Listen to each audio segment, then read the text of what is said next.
Hello student, welcome to online class. आज का जो हमारा टॉपिक है डिस्कशन का वो है शेप्स ऑफ द आपका एटॉमिक ऑर्बिटल्स। ठीक है, shapes of atomic orbitals like S orbitals, आपके P orbitals and D orbitals. So let start from S. Shape of S orbitals.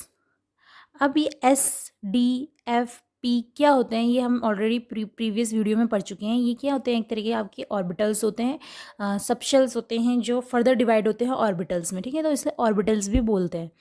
अब जो आपका एस ऑर्बिटल्स हैं उसके बारे में हम थोड़ा पढ़ेंगे, उसकी शेप कैसी होती है, उसके जो नोडल पॉइंट होते हैं वो क्या होते हैं। ठीक है, उससे पढ़ने से पहले हम थोड़ा एक बार रिवाइज कर लेते हैं कि ऑर्बिट्स और ऑर्बिटल एक्चुअल में होते क्या हैं।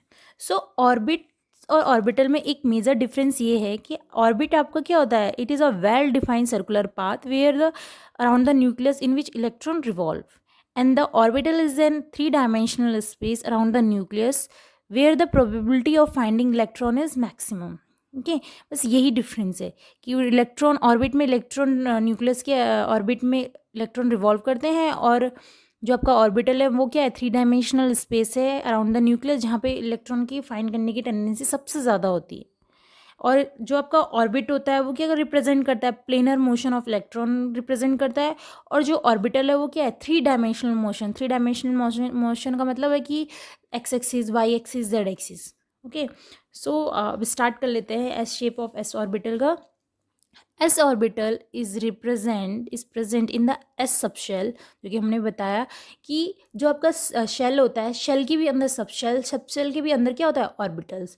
तो जो एस के सबशेल्स हैं, यानी कि एस के जो फर्दर डिवाइड हुए हैं, तो वो क्या कहेंगे, हम उन्हें अपनी स्टडी करने के लिए ईजी वे में बनाने के लिए उसे ऑर्बिटल नाम दिया जाता है। ठीक है, तो एस सबशेल का ही एक हिस्से को क्या बोलेंगे, orbital. For this subshell L की वैल्यू क्या होगी, जीरो, एंड एम एल की वैल्यू क्या होगी, जीरो। आज हम पहले भी पढ़ चुके हैं, एल क्या है, एल एम एल ये सब चीज़ें हम पहले प्रिंसिपल क्वांटम नंबर पढ़ चुके हैं। नहीं पढ़ा है तो प्रीवियस वीडियो देख लेना, उसमें हमने बताया था कि जो आपका एस सब शेल है उसके लिए एल की जो वैल्यू होती है वो क्या होती है, ज़ीरो होती है, और जो आपके एम एल की वैल्यू होती है वो भी क्या होती है, ज़ीरो होती है। यानी कि उसके पास जो आपके ऑर्बिटल, नंबर ऑफ ऑर्बिटल है वो क्या होते हैं, ओनली वन। ठीक है, तो that's why we say that s orbital has only one orientation. Now the shape of the s orbital is only is sphere. Okay, sphere में मतलब उसका जो ओरिएंटेशन होता है, जब एम एल की वैल्यू जीरो, यानी कि it has only one orientation, so the shape is spherical. Spherical का मतलब ये है कि उसके जितने भी इसके अंदर इलेक्ट्रॉन्स हैं या वो क्या यूनिफॉर्मली डिस्ट्रीब्यूटेड है। ठीक है, यूनिफॉर्मली डिस्ट्रीब्यूटेड है three axis, long three axis, जैसे एक्स एक्सिस में भी उतने ही होंगे, वाई एक्सिस में भी उतने, और जेड एक्सिस। जैसे एक सिंपल बॉल है, अगर बॉल को देखो आप किसी भी डायरेक्शन से देखो तो क्या है कि वहाँ पे वो आपको एक ही दिखेगा। ठीक है, बॉल सरफेस जो आपका स्फेरिकल शेप का है। इसमें एक वर्ड आता है कि आपके the probability of one s electron is found to be maximum near the nucleus and decreases with the increase in distance from the nucleus. Means ये हम पहले भी डिस्कस कर चुके हैं, जो शेल न्यूक्लियस के सबसे ज़्यादा पास होता है वो क्या होता है, लोअर एनर्जी का होता है, lower energy with higher stability. और जैसे जैसे डिस्टेंस बढ़ता है न्यूक्लियस से किसी भी सब सेल का, वैसे वैसे क्या होता है, वो एनर्जी भी डिक्रीज होती रहती है। जो इलेक्ट्रॉन की भी सबसे ज़्यादा प्रोबेबिलिटी होती है कि कहाँ पे वो रहने की, वो कोशिश करते हैं न्यूक्लियस के ज़्यादा पास रहे, और डिक्रीज होती है जैसे जैसे न्यूक्लियस से डिस्टेंस बढ़ेगा। न्यूक्लियस से डिस्टेंस का बढ़ने का मतलब है नंबर ऑफ शेल्स बढ़ रहे हैं। ठीक है, जैसे 1s 2s 3s 4s ऐसे। So in general any ns orbital has n-1 nodes. अब नोड्स का मतलब क्या होता है, nodes is the intermediate region where the probability of finding electron is zero, जहाँ पे इलेक्ट्रॉन की जो फाइंड करने की जो प्रोबेबिलिटी होती है वो क्या होती है, ज़ीरो होती है। जहाँ पे इलेक्ट्रॉन मतलब एक तरीके से प्रोबेबिलिटी क्या होता है, ज़ीरो होती है, उसे क्या बोलते हैं, नोडल सरफेस, या फिर सिंपली नोड पॉइंट भी बोलते हैं। ठीक है, अब जो आपके स्फेरिकल सरफेस है उसमें क्या होता है, अब ये जनरल वे में अगर बात करें कि किसी भी एन एस ऑर्बिटल के n-1 नोड्स होते हैं। जैसे फॉर एग्जांपल अगर हम 1s की बात करें और इस फॉर्मूले सब्स्टिट्यूट करें तो n की वैल्यू 1s में क्या है, 1, तो 1-1 0, यानी कि 1s में ज़ीरो नोड्स हैं, यानी है ही नहीं। इन 2s 2-1 इक्वल्स टू 1 नोड्स, तो यानी कि उसके अंदर 2s के अंदर कितने नोड्स है, 1 नोड्स है, ठीक है। तो सो ऑन ऐसे चलता रहेगा। एग्जाम पॉइंट ऑफ व्यू से ये बहुत इंपॉर्टेंट है, क्योंकि नोट्स निकालने के लिए कई बार पूछा जाता है, चाहे आपका होम एग्जाम हो चाहे आपका कॉम्पिटिशन एग्जाम हो। सो ये था आपका shapes of S orbital.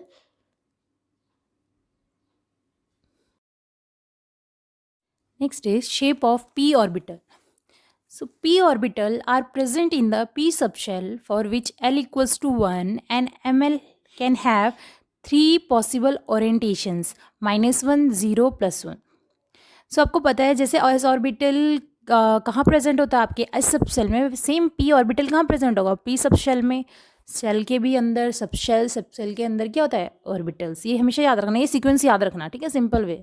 For which आपको पता है एल की वैल्यू क्या है, 1। और जो आपकी एल की वैल्यू प्रिंसिपल क्वांटम नंबर से हमने कैसे कैसे फाइंड आउट की थी, कि जो उसकी वैल्यू होती है, आपने वहाँ पे देखा था कि जो ये क्वांटम नंबर्स एक दूसरे से कैसे रिलेटेड है, ठीक है। अगर नहीं देखा तो प्लीज़ देख लेना, वो वीडियो क्वांटम नंबर्स से है। And m l can have 3 possible orientation. M l की वैल्यू किस पे डिपेंड करती है, एल पे, विच इज़ -L2 + L। जहाँ पे एम एल की वैल्यू आ रही है आपकी -1, 0, +1 for P. So it means it has 3 orientation. 3 orientation मतलब 3 पॉसिबल इसकी ऑर्बिटल्स, 3 मतलब ऑर्बिटल्स हैं, और इसकी ओरिएंटेशन 3 हो सकती है। तीनों अलग अलग, तीनों कौन सी है, 3 डायरेक्शन में। सो these 3 orbitals in the p subshells which are designed as px, py, pz orbitals depending upon the axis along which they are directed. So वो जो px है, py है, pz ऑर्बिटल है, वो किस पे डिपेंड कर रहा है, कि जिस direction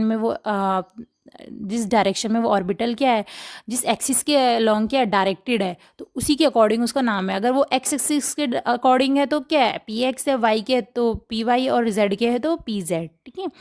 So the general shape of the p orbital is dumbbell consist of 2 portion known as loops.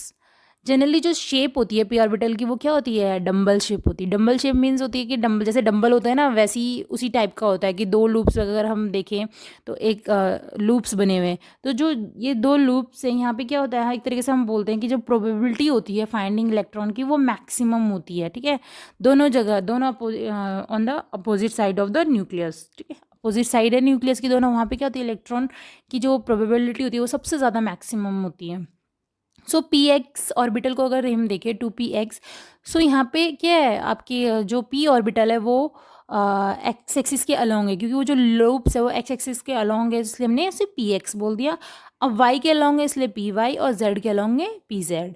अब यहाँ पे एक तरीके से बोल सकते हैं हमने 2p ही क्यों लिया है, 1s क्यों नहीं लिया। तो अब जो p ऑर्बिटल होता है वो 2 से ही आपका स्टार्ट होगा, क्योंकि जो फर्स्ट सब शेल, जो आपकी फर्स्ट शेल होती है उसमें सिर्फ एक ही सब शेल होता है विच इज़ 1s, ओके। फिर सेकंड में आपका आता है 2s 2p, ठीक है। ये हम पहले पढ़ चुके हैं, तो ये इस पे ज़्यादा अभी ध्यान नहीं देना है, मतलब ये चीज़ें पहले करना, ठीक है। So next is moreover, there is a plane passing through the nucleus along which finding of electron density is almost zero. That is the nodal plane. Nodal क्या होता है वो हमने बताया था कि the point where the probability of finding electron is zero. So उसी point में अगर हम प्लेन पास कर दें, अब प्लेन क्या होता पास कर दें, और ये थोड़ा आपका ग्रुप थ्योरी आती है, ग्रुप थ्योरी उसमें थोड़ा बहुत, लेकिन थोड़ा बहुत भी आइडिया होता है कि अगर हम एक प्लेन बीच से पास कर दें तो वहाँ पे जो इलेक्ट्रॉन की फाइंड करने की जो होती है प्रोबेबिलिटी वो सब ज़ीरो होती है ऑलमोस्ट। तो उस प्लेन को क्या बोलते हैं, नूडल प्लेन, ठीक है। जैसे एक्स एक्सिस के अलॉन्ग है, एक्स एक्सिस के अलॉन्ग अगर आपने वाई एक्स पी एक्स में अगर आपने वाई के अलॉन्ग एक प्लेन बिल्कुल पास किया, तो उस पॉइंट पे जहाँ पे वो हम पास कर रहे हैं, जहाँ पे ज़ीरो है, इलेक्ट्रॉन है ही नहीं, तो वहाँ पे क्या, उस प्लेन को क्या बोलेंगे, नूडल प्लेन, ठीक है। तो ये डीपली डिस्कशन है, जब हायर टॉपिक्स पढ़ेंगे तो वहाँ पे ज़्यादा पढ़ेंगे। फिलहाल आपको सबसे ज़्यादा इंपॉर्टेंट नूडल पॉइंट्स क्या होते हैं, नूडल प्लेन क्या होते हैं, मेन जानकारी होनी चाहिए। और पेपर में मैंने बोला है कि हर बार आता है कि नूडल पॉइंट निकालने का पूछा जाता है, ठीक है। सो नेक्स्ट इज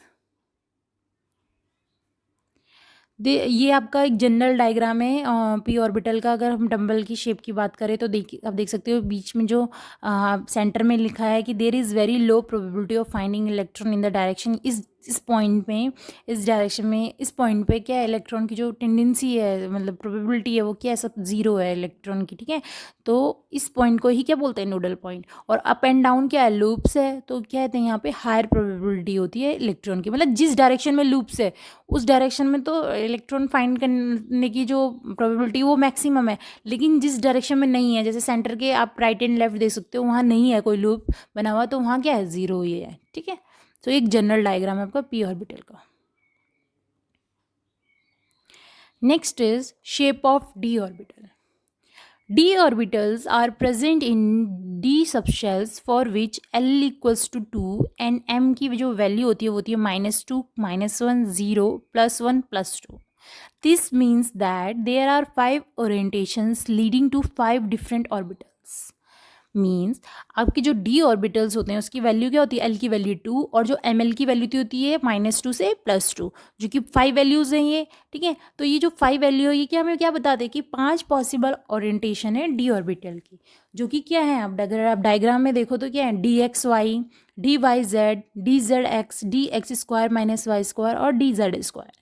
सो अब देखते हैं ये जो डी एक्स वाई है मीन्स क्या है, जो ये एक्स वाई वर्ड है तो इसका मीन्स ये होता है कि ये क्या है, एक्स और वाई के बीच में, ठीक है, एक्स और वाई एक्सिस के बीच में। अगर आप डायग्राम में देखो डी एक्स वाई में, तो जो एक्स एक्सिस है और जो वाई एक्सिस है उसके बीच में लूप्स बने हुए हैं, ठीक है। और जो इसकी शेप होती है वो क्या होती है, डबल डम्बल होती है।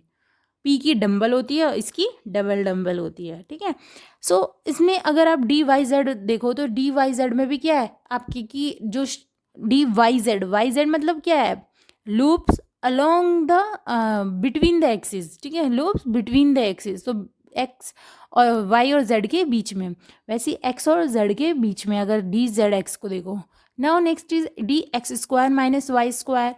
It means the loops are present along the axis, ठीक है। जो आपके लूप्स है वो क्या है, डायरेक्टेड है along the axis. Along the axis मतलब एक्सिस के ऊपर। तो x square minus y square यानी एक्स एक्सिस और वाई एक्सिस के ऊपर, डायग्राम में देख सकते हो। Next is d z square. D z क्या है, जेड एक्सिस के क्या है, अलोंग है।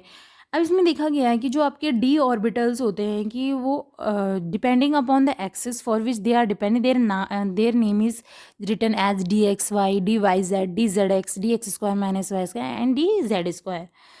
नोट दैट, जो इसमें एक पॉइंट नोट करने का है कि जो आपकी जितने भी चार हैं ऑर्बिटल्स हैं उसमें क्या है, ये इनकी डबल डबल शेप है। बट जो आपका डी जेड स्क्वायर है उसकी क्या है, डाउन नट शेप होती है, जहाँ पे जिसमें इलेक्ट्रॉन जो क्लाउड होता है वो कहाँ पे होता है, सेंटर पे होता है, ठीक है। और बाकी सबकी क्या है, क्लावर लीव शेप है, या फिर आप इसको ऐसे बोलते हो कि डबल डम्बल शेप है, ठीक है। बस डी जेड स्क्वायर आपका जो है उसकी क्या है, डाउनट शेप है, जहाँ पे जो इलेक्ट्रॉन है वो कहाँ है, सेंटर पे है, ठीक है। सेंटर पे इलेक्ट्रॉन जो का जो क्लाउड है वो कहाँ है, सेंटर पे है। सो ये है आपके डी ऑर्बिटल्स के बारे में।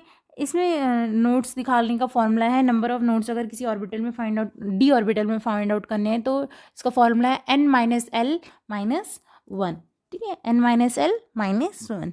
तो ये आपके क्या बताएगा, जो नंबर ऑफ नोट्स प्रेजेंट है किसमें, डी में। सो एक बार देख लेते हैं कि हमने क्या क्या देखा।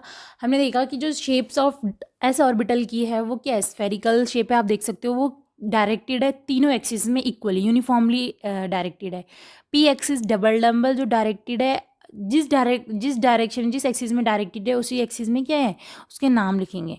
डी जो डी ऑर्बिटल है वो क्या है, डबल डम्बल होता है। अब वो 5 तरीके का होता है, और जो एफ है वो क्या होता है, कॉम्प्लेक्स शेप का होता है, ठीक है। सो अगर हमें किसी भी अगर नंबर ऑफ स्फेरिकल और रेडियल नोट्स निकालने और नंबर ऑफ स्फेरिकल, दोबारा बोल रही हूँ, रेडियल नोड निकालने हैं किसी भी ऑर्बिटल में तो उसका जो फॉर्मूला होता है वो होता है n माइनस एल माइनस 1। और अगर नंबर ऑफ प्लेनर या एंगुलर नोड निकालने हैं तो उसका वैल्यू होता है l इक्वल्स टू एल, यानी जो l की वैल्यू है वही उसका एंगुलर नोड है। और अगर हमें टोटल नंबर ऑफ नोड्स निकालने हैं तो उसका फॉर्मूला होता है n माइनस 1, ठीक है। अगर रेडियल नोड निकालना है या स्फेरिकल नोड्स निकालना है तो n माइनस एल माइनस 1। अगर प्लेनर या एंगुलर नोड्स निकालना है तो l। और अगर टोटल नंबर ऑफ नोड्स निकालना है किसी भी ऑर्बिटल का तो क्या होता है n माइनस 1, ठीक है, तो ये चीज़ें याद रखनी है विच इज़ वेरी इंपॉर्टेंट। और आपको एक और चीज़ है कि जो डी ऑर्बिटल है उसमें क्या होता है, टू नोडल प्लेन होते हैं except d z square which has no nodal plane. ठीक है, so this is all about the shapes of orbital, hope you understand it.